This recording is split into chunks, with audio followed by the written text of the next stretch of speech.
जो जिस तरीके से आंख दिखा करके कांग्रेस को हमेशा अपमान करना, पता नहीं क्यों बैसाखी के सहारे कांग्रेस चलना चाहती, इतनी ताकतवर पार्टी, देश के निर्माण में जिसकी भूमिका हो, जो सर्वधर्म समभाव के लिए काम किया हो, न्याय व्यवस्था के लिए काम किया हो, संविधान लोकतंत्र की रक्षा के लिए काम किया हो, संस्कृति को बचाने के लिए काम किया हो।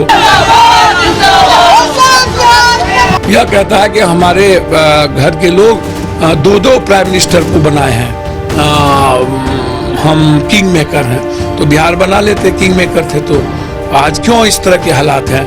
ट्वीट का खेल खेलते हैं। हम चाहेंगे कांग्रेस यदि कोई निर्णय लेगी और हमसे पूछेगी तो हमारी पार्टी फिर हम बैठेंगे और फिर हम उस पर देखेंगे कि हमें क्या करना चाहिए।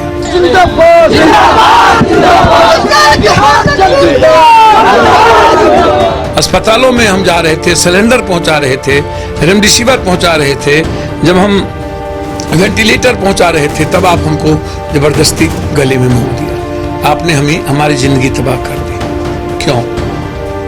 कारण क्या है? क्या हुआ? कौन है इसके पीछे? कितनी बड़ी केंद्र और ऊपर से साजिश क्यों हुई? क्या आम आदमी की आवाज बनना गुनाह है? क्या एम्बुलेंस गलत हाथों में चलेगा उसके लिए चैलेंज गलत है? मैं जानना चाहता हूं। बहुत क्लियर है। क्या दवाई माफियाओं के खिलाफ बोलना गलत है? क्या प्राइवेट अस्पताल जो लूटते हैं उसके खिलाफ बोलना गलत है? अब डीएमसीएच के लिए एक बड़ी कुर्बानी और बड़ी लड़ाई की जरूरत है। डीएमसीएच हो, एसकेएमसीएच हो, और लड़ाई लड़ी जाएगी।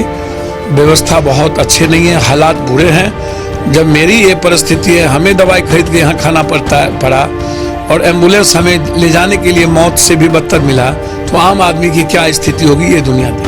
32 साल पुराने मामले में आज आखिरकार पप्पू यादव को अदालत से इंसाफ मिल ही गया। खुद हमारे साथ इस वक्त पप्पू यादव है, हम बात करते हैं इनसे। आखिर आज अदालत ने क्या कहा? पप्पू जी, सबसे पहले बताइए कि अदालत में आज क्या हुआ, अदालत ने क्या कहा? मैं बार बार कहता हूँ, हमारी न्याय व्यवस्था इतनी मजबूत है। कुछ माननीय न्यायाधीश महोदय जो दुनिया के मिसाइल बने हुए हैं और जिसके चलते आज लोकतंत्र, संविधान और हमारी संस्कृति बची हुई है। हमारे जैसे लोग जो आवाज मानवता के लिए काम करते हैं, जो सेवा, जिनका संघर्ष मात्र एक रास्ता है, एक पथ है, हम उस पथ के राही है जहां सिर्फ इंसानियत और मानवता के मुस्कुराने का रास्ता मिलता है।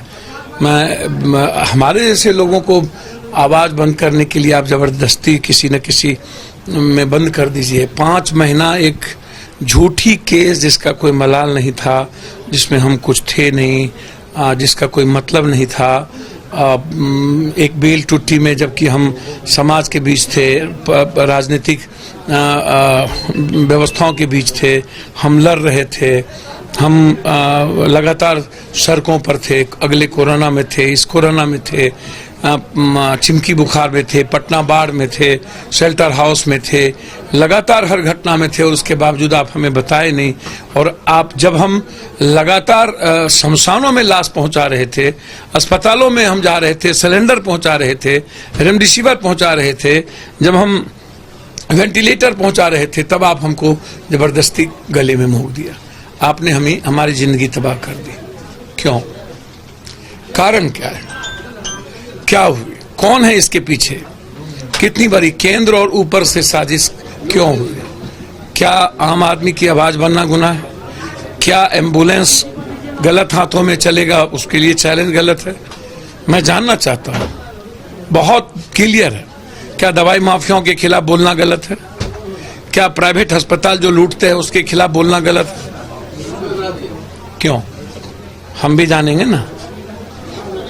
तो क्या अब इस कंट्री में आप आवाज बंद कर देंगे?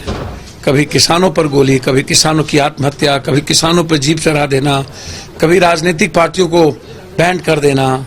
ऐसी परिस्थिति हमारी कंट्री में नहीं थी। हमारी कंट्री में आजादी थी, हर आदमी को फलने फूलने की आजादी थी, हर पार्टी को सड़कों पर लड़ने की आजादी थी। आज तो 1 मिनट भी उस होम मिनिस्टर को नहीं रखनी चाहिए, चीफ मिनिस्टर को बर्खास्त किया जाना चाहिए, उसके बेटे पर केस होनी चाहिए। आप कब तक आवाम को डरा करके, नफरत पैदा करके, लोगों को बांट करके, लोगों पर गोली चला करके, लोगों को जेल में बंद करके, लोगों पर जबरन केस करके, इनकाउंटर करके, कब तक आप इस देश की डेमोक्रेसी को खत्म करेंगे? न्यायालय पे तो आपकी आज आस्था जागी होगी ना। न्यायालय ने क्या कहा? हमेशा न्यायालय पर आस्था है। मैंने पहले भी कहा, मैं बार बार कह रहा था कि इस केस में कुछ था नहीं, मैं गलत रूप से फंसा हुआ हूँ, बंद हूँ, नर्क में हम बंद थे और हम बोल नहीं पा रहे थे, हमारी जुबान बंद थी, हमारी आवाज आम लोग थे, हमारे पार्टी के लोग थे, वर्कर थे, संघर्ष लगातार वो कर रहे थे, 5 महीने से लगातार संघर्ष कर रहे थे, कभी घर नहीं गए। तो हमारी आवाज थे आम लोग, हमारी आवाज थे गरीब, हमारी आवाज थी महिलाएं और बहनें, हमारे वर्कर, हमारे पार्टी के नेता और पत्रकार। ये आवाज हमारे लिए बने हुए थे और आज सबकी के आशीर्वाद से आज न्याय व्यवस्था में जो हमें रिहाई की गई है, बाइज्जत बरी की गई है। यह सरकार पर एक सवाल है, कल हम लॉयर से बात करेंगे, 1-2 दिनों में फिर बात करके पूछेंगे कि सरकार ने जिस तरीके से टॉर्चर किया है, 5 महीना एक गलत केस में बंद किया और हम आज रिहाई हो चुके हैं, तो क्या इसका हर्जाना कौन देगा? हमारा जो वेस्ट टाइम है वो गया है, गोल्डन टाइम, वो कौन देगा? हम जो मेंटल टॉर्चर हुए हैं उसका कौन देगा? हमारा फैमिली टॉर्चर हुआ उसका कौन देगा? हमारे लोग टॉर्चर हुए उसका कौन देगा? हम समाज में बाढ़ के समय नहीं थे, सेवा नहीं कर सके, बहुत लाखों हजारों लोग मर गए, वो उसका हर्जाना कौन देगा? तो हम सोच विचार के करेंगे। आज सिर्फ इतना ही, सेवा और संघर्ष हमारी कंप्लीट, हम लड़ते रहेंगे, चलते रहेंगे, आम आदमी की आवाज बनते रहे। साजिश किसकी थी? केंद्र सरकार की थी या बिहार सरकार? केंद्र सरकार, कंप्लीट केंद्र सरकार, और केंद्र सरकार के बहुत सारे लोग। बिहार सरकार, अब मैं क्या बोलूं, उस पर होगी बात, होगी चर्चा। पप्पू जी, सवाल अब ये उठता है कि अब जब कि आपको अदालत ने रिहा कर दिया है, तो क्या पप्पू यादव का तेवर वही रहेगा या फिर सरकार के दबाव में आप काम करेंगे? नहीं, मैं किसी के दबाव में न जीता हूं। आप 5 महीने में मेरे ट्विटर को देख लीजिए, आपको पता चल जाएगा। ना मैं भगवान के दबाव में रहता हूँ, ना किसी के दबाव में।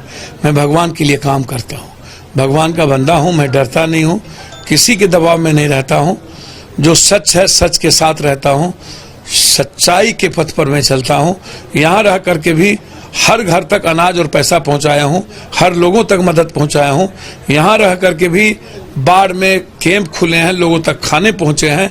इसीलिए मैं कभी दबाव की राजनीति नहीं करता हूँ और डर की राजनीति नहीं करता, नफरत की राजनीति नहीं करता हूँ।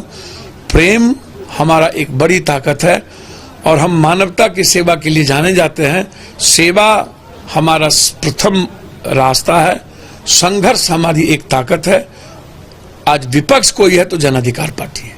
पप्पू जी, 2 छोटे छोटे सवाल लेंगे कि आप लगातार जो है स्वास्थ्य व्यवस्था की पोल खोल रहे थे और अभी जिस एम्बुलेंस से आप पहुंच रहे थे यहाँ, उस एम्बुलेंस को आपके कार्यकर्ता धक्का दे रहे थे। क्या आपको भी पता है कि अभी नीति आयोग ने क्या कहा है कि शून्य पर हम हैं, एजुकेशन पे शून्य पर हैं, हेल्थ पे शून्य पे हैं। अब हम महल खड़ा कर दें और डॉक्टर्स नहीं हो, हम डॉक्टर्स को व्यवस्था ना दें। डीएमसीएच तो नर्क है, नर्क से बदतर है। अब डीएमसीएच के लिए एक बड़ी कुर्बानी और बड़ी लड़ाई की जरूरत है। डीएमसीएच हो, एसकेएमसीएच हो, और लड़ाई लड़ी जाएगी। व्यवस्था बहुत अच्छे नहीं है, हालात बुरे हैं। जब मेरी ये परिस्थिति है, हमें दवाई खरीद के यहाँ खाना पड़ा और एम्बुलेंस हमें ले जाने के लिए मौत से भी बदतर मिला, तो आम आदमी की क्या स्थिति होगी ये दुनिया देखेगी। लड़ाई की बात बोल रहे हैं, बिहार में उपचुनाव होने वाले, वहां भी लड़ाई छिड़ी है, आप क्या करेंगे कुशेश्वर स्थान में? पार्टी का निर्णय जो होगा उसके लिए हम देखेंगे कि क्या निर्णय होता है। 2 सीट है, लोग लड़ना चाहते हैं पार्टी। तो अभी कांग्रेस और महागठबंधन की जो स्थिति है, जो जिस तरीके से आंख दिखा करके कांग्रेस को हमेशा अपमान करना, पता नहीं क्यों बैसाखी के सहारे कांग्रेस चलना चाहती। इतनी ताकतवर पार्टी, देश के निर्माण में जिसकी भूमिका हो, जो सर्वधर्म संभाव के लिए काम किया हो, न्याय व्यवस्था के लिए काम किया हो, संविधान लोकतंत्र की रक्षा के लिए काम किया हो, संस्कृति को बचाने के लिए काम किया हो, जो जिसने इकोनॉमी को दुनिया का नंबर 1 बनाया हो, जो रोजगार के पथ पर चला हो, तो ऐसे हालात में क्या जरूरत पड़ती है जो यह कहता है कि हमारे घर के लोग 2 प्राइम मिनिस्टर को बनाए हैं, हम किंग मेकर हैं। तो बिहार बना लेते, किंग मेकर थे, तो आज क्यों इस तरह के हालात हैं? ट्वीट का खेल खेलते हैं। हम चाहेंगे कांग्रेस यदि कोई निर्णय लेगी और हमसे पूछेगी तो हमारी पार्टी फिर हम बैठेंगे और फिर हम उस पर देखेंगे कि हमें क्या करना चाहिए।